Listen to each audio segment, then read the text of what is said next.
Hey, it's Thomas Mulready from CoolCleveland.com, and we're here today at the Rock and Roll Hall of Fame, and we were here with the band Foxy Shazam. Welcome, you guys. How Welcome are to you, Cleveland. man? Welcome Thank you. back. Thank you for having us. We're here with Eric Nolly and Alex Knopf and Sky White.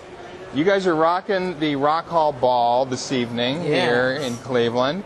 The funny thing is, we all thought you were from Cincinnati, which is great, hometown guys. Turns out you're actually from closer around here. Yeah, well, yeah. I mean, the family, I was born in Huron. And No kidding. This guy was born in Berea, right? Yep. In Berea? Yes. Yep. And Sky, you are from Southern Ohio. Yeah, I'm in Cincinnati. Cincinnati. We all live in Cincinnati now, though, so.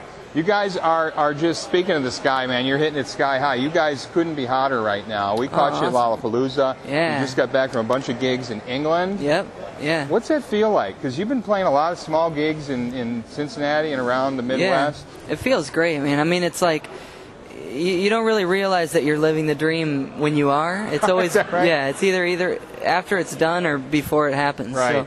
So it's been a treat for me to be able to just soak it up and realize, be a really... Try to be in the moment with it all. Feel my feet on the ground and realize I'm doing what I always wanted to do. That's a great feeling, man. Yeah. You know, you guys have an unusual sound, an interesting sound. Alex, you play horn, little trumpet in the band. Where'd that come from? You're like classically trained, right? Yeah, I've played trumpet for most of my life. My dad used to play trumpet, kind of got me into it. So he kind of hooked me onto it, and I've just been doing it for, I think, 17 years now. Seriously? Yeah. So how did you convince these guys that a band like this needed an actual horn in the band? It's kind of different. Yeah, I think we actually convinced you, right? Yeah. Is that right? No, it's just not done nowadays in rock and roll, modern rock and roll bands, and it's not seen as a cool instrument, but I think we're trying to change that. You're trying to change that. And Sky, you play the keyboards. Yes. You have an awesome style, dude. You play more with your feet, I think, than with your hands sometimes. Yeah. Where did that come about? It's just I've always wanted to entertain and be able to play well while doing it, and being able to play well while doing it has recently been able to happen. That's the hard part. Yeah, it's easy to do crazy stuff. It's hard to actually play while doing it. Yeah. So, yeah, I just do everything I possibly can. Very athletic, aggressive. I'll say dancey. And you do. You guys have a very great live act. I saw you guys at Lollapalooza, and I've been telling people about it. So much energy. Where do you draw inspiration from? You must have some icons that you look to. We're in the Rock and Roll Hall of Fame here. Yeah. Who do you look up to that... Actually, I mean, someday I aspire to be the Michael Jordan of rock and roll. I would love to be that someday. There's just something special about him. There's tons of great NBA players. That's true. And but there's just something special about him. So someday, I know we're far from it now, but we're more like a Dennis Rodman now. That's kind of how I describe our sound. Not too many people understand what he's, what he's doing or why he looks the way he does. You got this basketball theme going. Your outfit has a little basketball on it, and what is that all about? That's what it is. It just that symbol. I don't really necessarily like the game. Well, I do. I like the game, but it's not like I'm not inspired by the game. I'm inspired by Michael Jordan. It's an urban kind of thing, though, that you guys have really captured, right? It's not like... The songs are sort of anthemic. You're writing these huge, big, I don't want to call them ballads, but they're big songs. Yeah. I could see you guys in stadiums. Awesome. Right? With that sound. Yeah. I mean, is that what you're looking for when you write a song? What are you thinking about as you guys are writing these songs? So they're great songwriting. Yeah. I think the biggest thing for us when we try to write our music is not think about anything. We get an idea of what we want it to be about, but the way it comes out it doesn't matter to us as long as we convey what we had in our heads. So the size of the song doesn't really matter, because some songs I love minimal, and I love when they sound just small. So, but it sounds like you're catching on. Meat Loaf has recorded one of your songs, and he's going to put two it on. Actually. Two of them now. Yep. What does that feel like? Is he going to have some huge hits with songs, and then you guys are going to go, "Oh man, we should have done that"? Yeah, I mean, I went out there to L.A., wrote a few songs with Justin Hawkins, who used to be in the band The Darkness. Right. And it was just an amazing experience. It was unreal. So it was really cool to work with Meat and Justin, and a lot of good things. So he's like Meat to you now. He's like first name basis. Yeah. That's pretty cool. Yeah. On the other hand, you guys are not. I can see that you sensed some issues with the industry.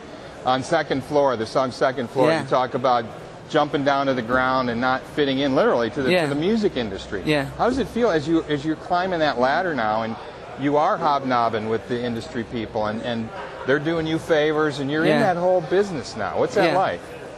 I mean, it's good, but at the same time, it's extremely scary because you hear so many horror stories about things that go wrong with the industry and the big record labels and all that. Exactly. But really, the truth is, it's all been a very enjoyable experience, and we haven't done anything that we haven't wanted to, and we're going to make sure we don't.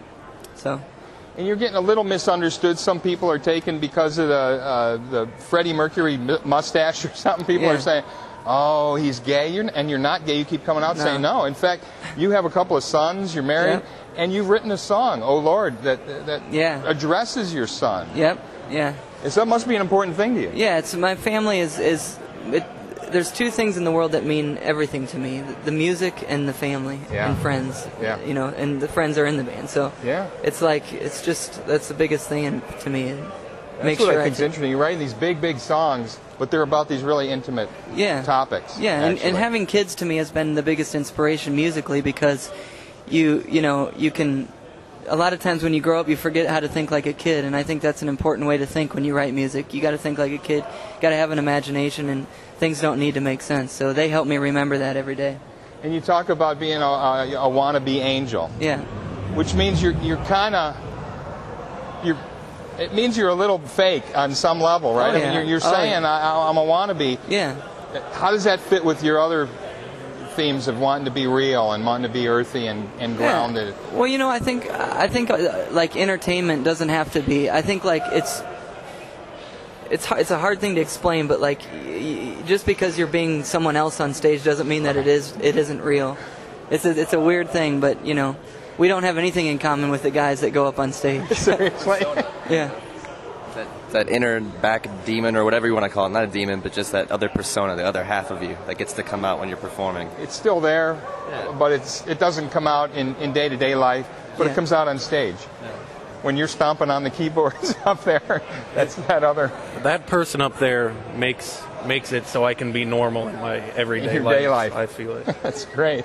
So this is your chance, because I think you're getting misunderstood by some people. They're imposing some sounds on you guys, or here's what they look like, here's what they sound like, here's what their live show's like. Here's your chance, in your words, describe Foxy Shazam. Yeah. In your words.